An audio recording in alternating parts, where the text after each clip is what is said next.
Hello मेरी YT family, कैसे हैं आप लोग? होप आप लोग अच्छे होंगे। मैं भी ठीक हूँ। और आज मैं आप लोगों के साथ शेयर कर रही हूँ कि एक माँ के लिए सबसे कठिन समय कौन सा होता है, जो मैंने एक्सपीरियंस किया। वैसे तो लाइफ में बहुत सारे ऐसे दिन आते हैं कि जो कि बहुत ही कठिन लगते हैं, लगता नहीं कि शायद इससे निकला जा सकता है, बट हम निकल जाते हैं, कोशिश करते हैं तो निकल जाते हैं। लेकिन एक माँ के लिए सबसे हार्ड टाइम क्या होता है बताती हूँ कि जब हम 17 साल 18 साल बच्चे को पालते हैं ना, और हमेशा अपनी नज़र के सामने में रखते हैं। बहुत सी माएँ ऐसी हैं कि ट्यूशन वगैरह लगाती हैं, बच्चे बाहर जाते हैं, बहुत कम समय अपने मम्मी के पास स्पेंड करते हैं, तो उन माँ को शायद उतना फील नहीं होता होगा। बट मेरे बच्चे मेरे साथ ही रहे हैं। बस स्कूल जाते थे, स्कूल से आने के बाद उनका जो कुछ भी होता था, होमवर्क या कुछ भी, उनकी मैं समझो ना कि फ्रेंड भी थी, माँ भी थी, बहन भी थी, और जितने भी रिश्ते होते सब मैं ही थी उनकी। तो मेरी लाइफ का सबसे कठिन समय वो था जब मैं फ़र्स्ट टाइम अपने बेटा को कोटा भेजने के लिए स्टेशन पे उसे ट्रेन में चढ़ा दी थी, और जब मैं अकेले रिटर्न हुई थी, मेरे साथ कोई नहीं था, तो मैं पूरे रास्ते रोते हुए आई थी उसे छोड़ के। और फिर लेकिन वो गया था तो मेरी बेटी मेरे पास थी, तो एडजस्ट हो गई थी मैं उसके साथ। और फिर भी मैं छुप छुप के रोती थी उसके लिए। और जब बेटी गई ना, तो क्या बताऊँ, सबसे हार्ड दिन मुझे वो लगा था जब मेरी बेटी गई थी मुझे छोड़ के। अब तो खैर पास में है, एडजस्ट हो गया, हाँ, तो अब उतना फील नहीं होता है, होता है पर उतना नहीं होता है।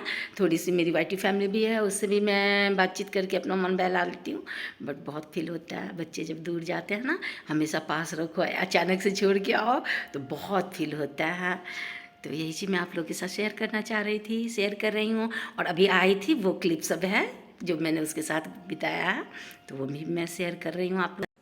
तो आप सबको तो पता ही होगा कि अभी ये 10-15 दिन पहले ही गई है मेरे पास से, कुछ दिन रह करके। और फिर ये 10-15 दिन में ही वहाँ बोर हो गई, बोलती है कि मम्मी मुझे आपसे मिलने आना है। तो सैटरडे संडे था, तो मैं बोली कि ठीक है आ जाओ। तो आई तो मैं इसकी पसंद का सब कुछ सोच के अच्छी तरह से बना के रखी हुई थी, लेकिन आते ही बोली कि नहीं मम्मी मुझे तो क्या कहते हैं यहाँ का वो खाना है, वाइट सॉस पास्ता खाना है और स्टफ गार्लिक ब्रेड खाना है। तो बोले ठीक है चलो भाई जो मर्जी, तो अपना मंगा ली है और खा रही है। और देखिएगा खाते ही इसका चेहरा कितना खिल जाएगा। आई थी तो एकदम इसका मुंह इतना उतरा हुआ था जैसे कितनी बीमार हो, अब देखिएगा खाते ही देखो कितना खिल गया है इसका चेहरा। पहले तो आते ही खिल गया आधा, आधा खाते ही खिल जाएगा, पूरी खिल जाएगी एकदम। देखो कितनी खुश हो रही है। हमारे बच्चे को ना और किसी चीज से इतना नहीं है लगाव, खाने से बहुत लगाव है। अब तो मतलब ये लोग काम में लगी, तो काम में भी लगी रहती, फिर भी खाने खाती ही है। ये पिछली बार आई थी तो खा के गई थी, और मैं अब वापस हो रही हूँ इसे छोड़ के बेटी को। तो मौसम सुबह का टाइम था, मौसम बहुत ही अच्छा लग रहा था, और व्यू भी बहुत अच्छे लग रहे थे, बहुत अच्छा शांत था ना पूरा, बहुत अच्छा लग रहा था। लग रहा था जैसे पूरा रोड हमारे लिए ही खाली किया गया हो आराम से। और बहुत ठंडी ठंडी हवा, और ये वातावरण भी बहुत कूल लग रहा था, बहुत अच्छा लग रहा था। तो हम लोग उसको एंजॉय करते हुए, थोड़ा सा वीडियो बनाते हुए और बेटी को याद करते हुए, और जो फील हो रहा था वो तो खैर बयान नहीं किया जा सकता।